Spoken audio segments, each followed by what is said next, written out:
Right, Israel keeps up its airstrikes on Gaza and Lebanon as a Hezbollah drone attack hits an army base deep inside Israel. Yeah, begin with the escalating developments in the Middle East at this hour as the U.S. is stepping up its help for Israel ahead of an expected retaliatory attack by Israel on Iran. Yeah, Israel turned its fire on a mostly Christian village north of Beirut today. Lebanon's health ministry says at least 19 people were killed in that airstrike. Across the border, a Hezbollah drone penetrated Israel's defenses to launch an attack on an Israeli army base Sunday, killing 4 soldiers and wounding dozens. Israeli Defense Minister Yoav Gallant visited the base and vowed to investigate how the drone got into Israeli airspace undetected. Now, the U.S. is sending an advanced anti-missile system to Israel to bolster the country's defense against attacks, along with about 100 U.S. troops to operate it. It's certainly a rare move for U.S. troops to be deployed inside Israel. Meantime, in Gaza, officials say 4 people were killed and dozens wounded in an Israeli airstrike on a hospital compound where displaced Palestinians were sheltering. CNN reporters are covering this story from all angles. Ben Wiedemann is in Beirut, Lebanon. Nick Robertson is in Jerusalem for us, and our Oren Lieberman joins us from the Pentagon. Let's begin with CNN's Nick Robertson. A big escalation over the weekend with that drone attack, as we just mentioned, and there were air raid warnings just moments ago, Nick, in Tel Aviv itself. The military saying that it intercepted 3 launches from Lebanon. Tell us more about what we're hearing.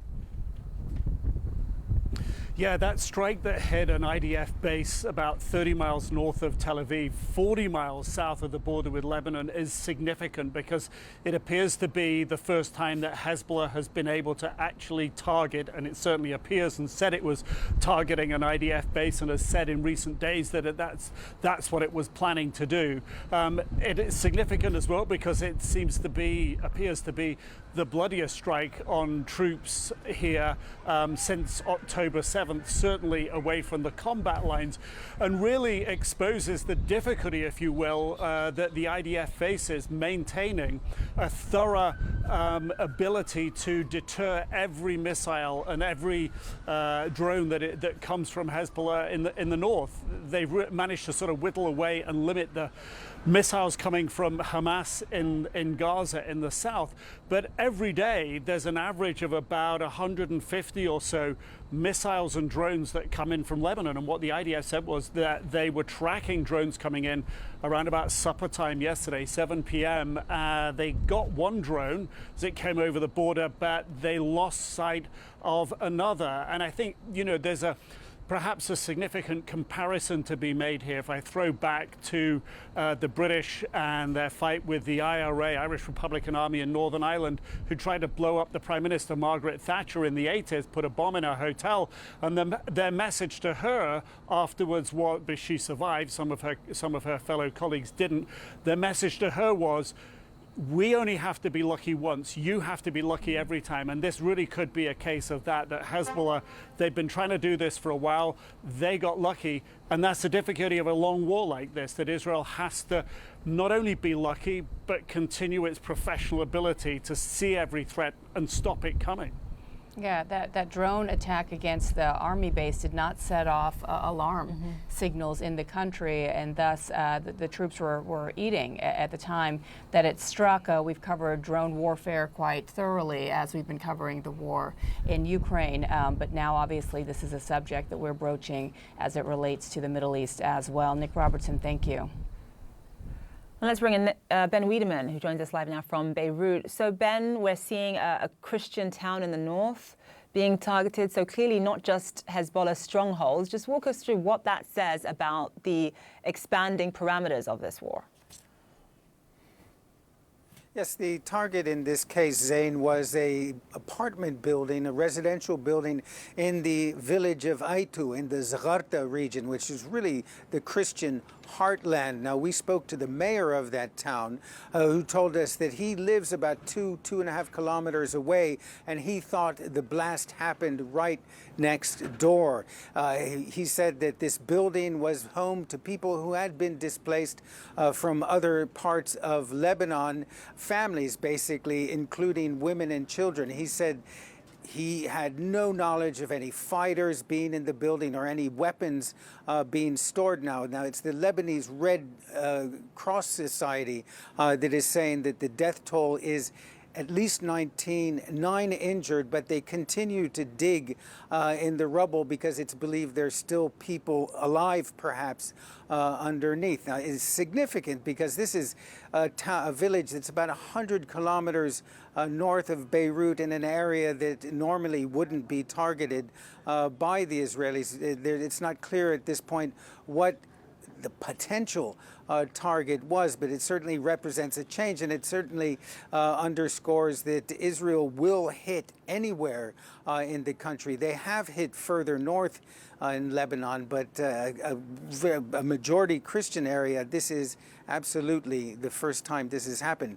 At the same time, the Israelis are issuing more evacuation orders this morning for more than 20 villages in the south. And among the list of so-called villages is the city of Nabatea, which has a population in normal times of more than 100,000. At this point, about a quarter of Lebanon is under these Israeli evacuation orders, which come out new ones every single day. We're talking about, at this point, well over 160 towns, villages, and now cities that have received these evacuation orders.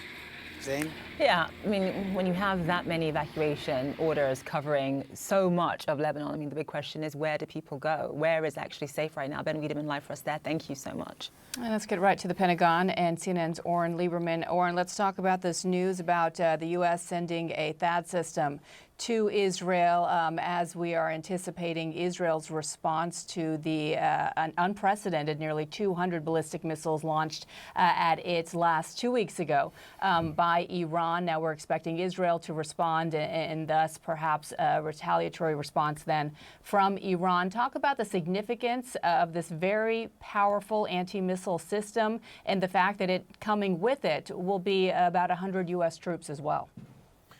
The THAAD system, which stands for Terminal High Altitude Area Defense, is perhaps the most capable anti-ballistic missile system the U.S. has, able to intercept short-range, medium-range, and long-range ballistic missile during its final dive or terminal phase towards its target. It can intercept those missiles at a range of about 100 miles or more and can detect them much farther out than that. On top of that, it's capable of working with and collaborating with, interfacing with, if you will, the Navy destroyers that are in the region and Israeli missile defense systems as well. So it adds quality and, crucially, quantity to Israel's layered aerial defense system. Its short-range Iron Dome, medium-range David Sling, and then the long-range Arrow system.